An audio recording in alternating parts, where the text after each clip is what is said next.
Assalamualaikum warahmatullahi wabarakatuh. Alhamdulillahirabbil alamin. Kajian tasawuf kita kali ini sudah masuk pada tema larangan berdusta. Bismillahirrahmanirrahim. Jadilah orang yang berakal dan janganlah berdusta. Kamu bilang aku takut kepada Allah, tetapi kamu takut kepada selain Dia. Janganlah kamu takut kepada jin, manusia, dan malaikat. Jangan takut kepada binatang, baik yang dapat berbicara atau diam. Janganlah takut kepada ajab dunia maupun ajab akhirat, tetapi hanya takut kepada zat yang menyiksa. Ternyata berdosa di sini bukan yang sifatnya seperti dalam kajian-kajian syariat Islam, tetapi di sini sesuatu yang lebih dalam. Yang selama ini memang kita itu selalu berkata hal yang demikian, kita jangan takut dengan ini itu, harus takut kepada Allah. Tetapi pada kenyataannya kita itu lain. Justru kita ini sebenarnya tidak takut kepada Allah. Justru yang kita takuti adalah sesuatu yang sifatnya makhluk. Takut sengsara, takut tidak naik jabatan. Sementara dengan Allah sendiri kita itu tidak takut. Bahkan kita itu meremehkan, merendahkan apa yang dikatakan oleh Allah, yang dikasih tahu kepada kita, apa yang dikatakan oleh Allah melalui Al-Quran dan utusannya. Kita hanya mengetahuinya dan mengiyakan, tetapi dalam prakteknya kita itu tidak membuktikan rasa takut kita itu kepada Allah. Dan menurut Syekh Abdul Qadir Jailani bahwa itu adalah sesuatu kebohongan atau sesuatu yang berdusta. Dan katanya orang yang berakal tidak takut kepada cercaan orang. Ia tuli dari selain pembicaraan Allah Subhanahu wa Ta'ala. Semua makhluk di depannya adalah lemah, sakit, dan miskin. Orang-orang seperti inilah ulama yang bermanfaat ilmunya, yakni ulama yang mengetahui hakikat Islam. Mereka adalah para dokter agama yang dapat membalut lukanya. Wahai orang yang rusak agamanya, datanglah kepada mereka sehingga mereka dapat membalut luka agamamu. Dialah yang memberi sakit dan dialah yang menurunkan obatnya. Dia lebih tahu kemaslahatan, bukan selain Dia. Janganlah berprasangka buruk terhadap Tuhanmu. Dirimulah yang lebih patut kamu curigai dan kamu cela. Katakanlah kepada dirimu, pemberian itu hanya untuk orang-orang yang taat. Nah, di sini ada kalimat janganlah berprasangka buruk terhadap Tuhanmu. Dirimulah yang lebih patut kamu curigai dan kamu cela. Nah, memang sepatutnya jika kita memang meyakini bahwa Allah itu maha sempurna, maha gagah, maha kaya, maha memberi, dan maha segala-galanya. Kalau memang kita percaya, kalau memang kita yakin, percaya bahwa Allah itu seperti itu. Nah, ketika kita tidak mendapatkan sesuatu yang dihasilkan dari usaha kita, maka kita itu jangan berprasangka buruk kepada Allah. Jangan sampai bertanya, loh kenapa aku begini? Yang pada kalimat-kalimatnya itu terkesan menyalahkan Allah. Di sini dikatakan kalau memang kita sudah yakin kepada Allah, mestinya jangan berprasangka buruk. Cobalah tengok diri kita, lihat diri kita, karena kita ini makhluk yang lemah. Nah, kalau kita sadar bahwa diri kita ini makhluk yang lemah, mestinya ketika kondisi seperti itu, yang patut kita curigai itu adalah diri kita. Apakah usaha-usaha selama ini memang sesuai dengan hukum-hukum sunatullahnya atau tidak? Jadi jangan kita itu menilai dengan dugaan-dugaan.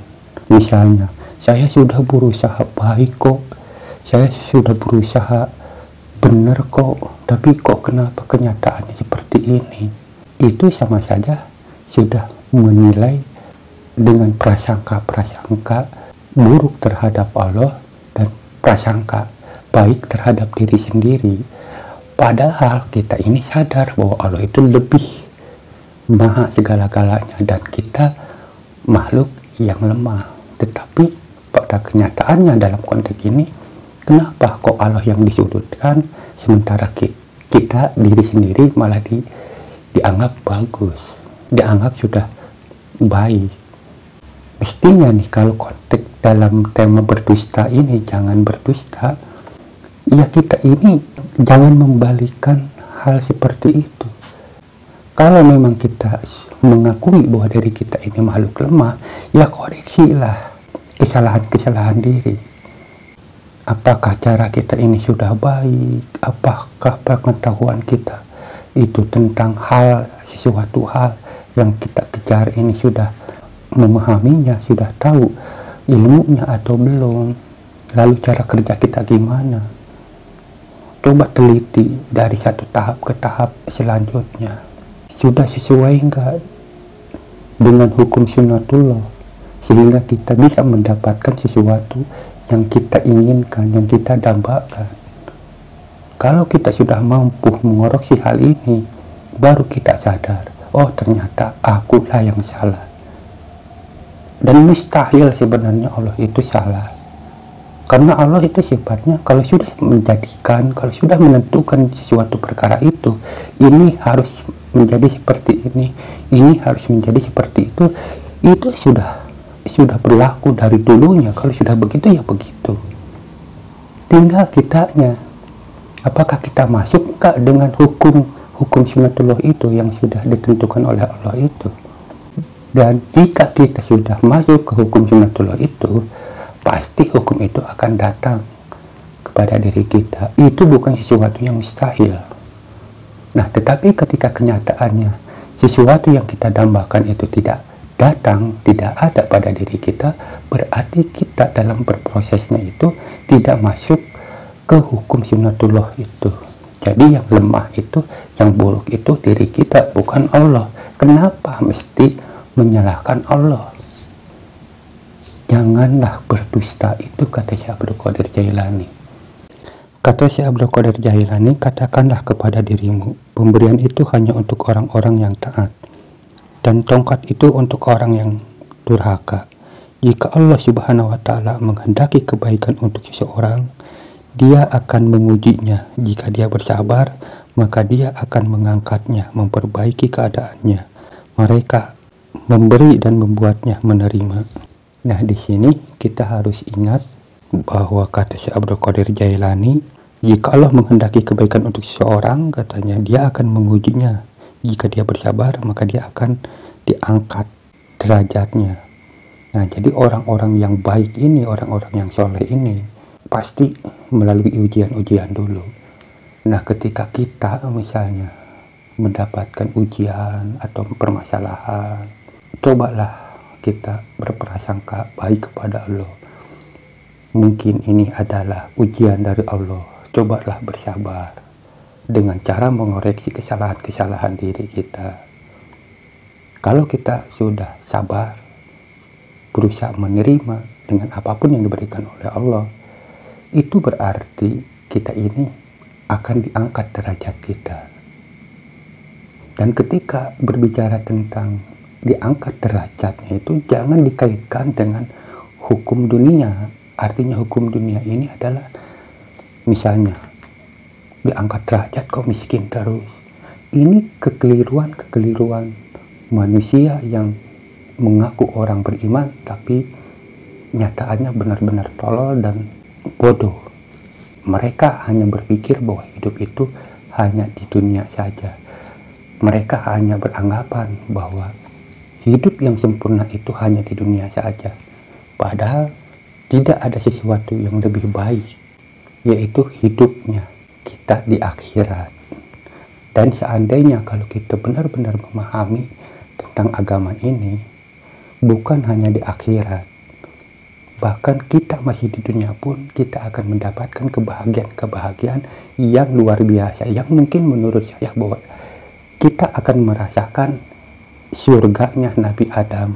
Jadi jika pikiran kita atau hati kita menganggap bahwa hidup kita ini hanya untuk dunia, hanya kehidupan dunia lah satu-satunya kehidupan, yang pantas untuk diri kita, maka kita akan sulit dekat dengan Allah. Kita akan hidup di dunia ini penuh dengan permasalahan-permasalahan, kekacauan-kekacauan, apalagi di akhirat. Kamu akan merasakan, saya paham bahwa kamu kurang begitu meyakini ada kehidupan setelah kematian. Karena selama ini pengetahuan kamu, konsentrasi, pikiran dan hati kamu hanya tertuju pada kehidupan duniawi. Sehingga kehidupan setelah kematian itu sulit kamu pahami. Walaupun ada simbol-simbol siloka-siloka yang ada dalam kehidupan dunia ini, kamu tidak akan memahami simbol-simbol itu atau petanda-petanda itu bahwa di kehidupan nanti setelah kematian kita ada kehidupan yang lebih baik, yang lebih sesungguhnya. Itu sulit kita yakini. Sehingga dengan demikian kita melalaikan hal-hal semacam itu. Sehingga perkara-perkara yang berkaitan itu kita selalu menentangnya, selalu mengabaikannya. Kita lebih fokus pada kehidupan duniawi. Tetapi walaupun begitu, saya pribadi tidak bisa mengatakan apa-apa. Kita hanya bisa berdoa kepada Allah, mudah-mudahan kita semua termasuk saya, semoga Allah memberikan taufik hidayah kepada diri kita semua, sehingga kita menjadi manusia yang seutuhnya.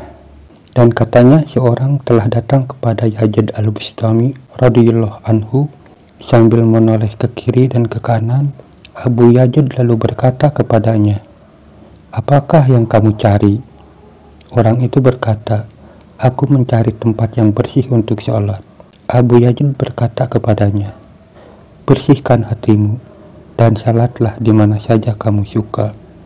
Itulah seorang sufi yang dimana selalu mengutamakan tentang kebersihan hati, seperti yang dikatakan oleh Yazid Al-Bustami ini.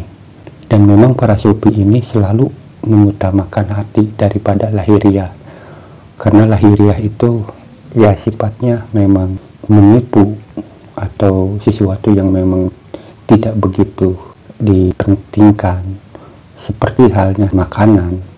Walaupun makanan ini dibungkus oleh daun pisang, yang penting kalau makanan ini bersih dan enak, halal, itu lebih utama daripada makanan itu dibungkus dengan mutiara, tetapi kalau itu adalah kotor dan najis, itu buat apa?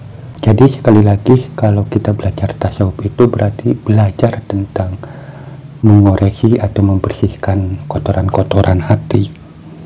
Tidaklah mengetahui riya kecuali orang-orang yang ikhlas. Mereka itu beramal dan ikhlas. Ikhlas adalah tingkatan yang harus mereka lewati.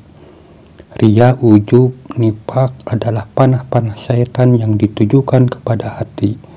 Menghadaplah kepada para guru, belajarlah kepada mereka di jalan yang menyampaikanmu kepada Allah Subhanahu wa Ta'ala. Sesungguhnya jalan itu telah mereka tempuh. Bertanyalah kepada mereka tentang bahaya nafsu, keinginan, dan watak. Mereka telah berhasil mengatasinya. Perjalananmu masih jauh, sedangkan mereka telah melewatinya. Janganlah kamu tertipu oleh bisikan syaitan. Janganlah kamu binasa oleh panah nafsu yang dihujamkan kepadamu. Sesungguhnya ia tidak mampu menguasaimu kecuali dengan jalannya. Syaitan dan jin tidak dapat menguasaimu kecuali dengan syaitan manusia, yaitu nafsu dan kawan-kawan yang buruk. Mohonlah pertolongan kepada Allah dari musuh-musuh tersebut. Sesungguhnya Dia akan menolongmu. Jika kamu telah menemukannya dan apa yang ada di sisinya, maka kembalilah kepada keluarga dengan membawa sesuatu dari sisinya itu, bahkan kepada seluruh manusia. Dan tolonglah mereka, katakanlah kepada mereka, datanglah kepadaku dengan membawa keluargamu semua. Yusuf alaihissalam telah mendapatkan kemenangan berupa kerajaan. Maka dia berkata kepada keluarganya, datanglah kamu kepadaku dengan keluargamu semua. Orang yang sial adalah orang yang terhalang dari Allah Subhanahu wa Ta'ala. dan tidak dapat berdekatan dengannya di dunia maupun di akhirat.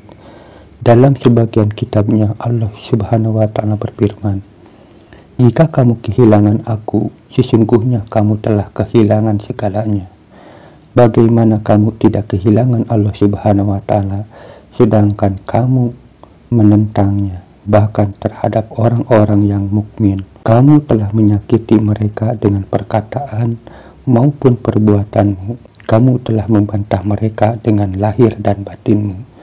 Nabi Shallallahu Alaihi Wasallam bersabda, "Menyakiti orang mukmin lebih besar dosanya 15 kali di sisi Allah daripada menghancurkan Ka'bah dan Baitul Maqmur." Nah, di sini ternyata ada sabda Nabi yang mengatakan, katanya, kalau kita menyakiti orang mukmin, maka dosanya 15 kali lipat di sisi Allah dibandingkan ketika kita menghancurkan Ka'bah atau Baitul Maqmur. Nah, sekarang teman-teman bisa kita membayangkan kalau seandainya kita mendengar atau mengetahui ada seseorang yang menghancurkan Ka'bah atau Baitul Maqmur, apa tanggapan teman-teman dan penilaian teman-teman kepada orang itu bagaimana jika orang itu menghancurkan Ka'bah atau Baitul Maqmur? Pasti di otak kita itu, ini orang yang benar-benar bajingan, bejat dan sebagainya. Nah, tetapi dengan melihat sabda Nabi, ternyata ketika kita menyakiti orang mukmin, di sini orang mukmin bukan orang muslim ya. Sekali lagi, orang mukmin atau wali-wali Allah, orang-orang yang soleh. Ketika kita menyakiti orang-orang seperti ini, maka ini 15 kali lipat dosanya itu dibandingkan kita menghancurkan Ka'bah. Makanya dengan itu kita harus hati-hati, karena di zaman ini kita itu sering gampang menuduh orang. Misalnya ketika ada orang yang nyeleneh sedikit saja, kadang kita itu suka langsung menjustis mereka, menilai mereka itu orang-orang yang begini begitu. Tetapi memang tidak semua orang seperti itu. Ada juga sebagian yang menahan diri karena mereka khawatir, berusaha untuk berprasangka baik terhadap orang itu. Saya pernah memperhatikan di YouTube banyak orang yang menilai orang itu begini, sesat dan sebagainya. Tetapi ada juga orang yang berusaha untuk menahan diri. Sepertinya orang ini khawatir kalau si orang yang dituduh sesat ini, takutnya dia itu orang mukmin lah, takut seperti itu. Sementara dalam kalimat-kalimatnya, dirinya itu khawatir kalau kalimat yang disampaikan orang itu bukan sesuatu yang bisa disalahkan oleh dirinya. Seakan-akan dirinya menyadari atas kelemahan dalam beragamanya, sehingga dia takut untuk salah menilai. Tetapi ada juga orang-orang yang dengan pedenya langsung menganggap orang ini sesat, orang ini itu kafir, atau dengan kata-kata yang buruk. Seakan-akan dirinya itu pede bahwa keilmuan tentang agamanya itu lebih tahu daripada orang yang disesatkan itu. Nah, di sini dengan melihat dan mendengar sabda-sabda Nabi ini, maka kita harus wanti-wanti. Jadi jangan terlalu mudah untuk menilai orang. Ya, yang dikhawatirkan oleh kita itu takutnya kalimat-kalimat yang diucapkan orang itu tidak sesuai dengan keilmuan kita. Kita menganggap bahwa itu adalah buruk, ternyata kalau seandainya itu benar atau maksud dari perkataan itu berbeda dengan sangkaan kita, bagaimana itu. Sementara orang ini orang yang lebih baik daripada kita, ini kan bahaya. Makanya kita, selain kita harus terus meningkatkan keilmuan kita, kepahaman kita, dan kita juga harus menjaga diri kita terhadap orang-orang seperti ini. Tetapi bukan berarti kita harus membiarkannya. Artinya, ya kita harus coba untuk menahan diri lah. Kalau ada sesuatu yang menurut kita keliru, cobalah kita serahkan kepada orang yang lebih paham. dan jangan sampai terjadi pertengkaran-pertengkaran yang tidak jelas. Dan kita usahakan jangan punya gumaman-gumaman jelek terhadap orang-orang yang berusaha untuk juhud, walaupun tidak sesuai dengan hukum kehidupan duniawi. Karena hukum kehidupan duniawi itu, kita itu harus kaya, harus banyak duitnya. Tetapi orang-orang yang dekat dengan Allah itu berbeda pendapat dengan hal ini. Justru orang-orang yang selalu ingin dekat dengan Allah itu, dengan banyak harta itu dia takut.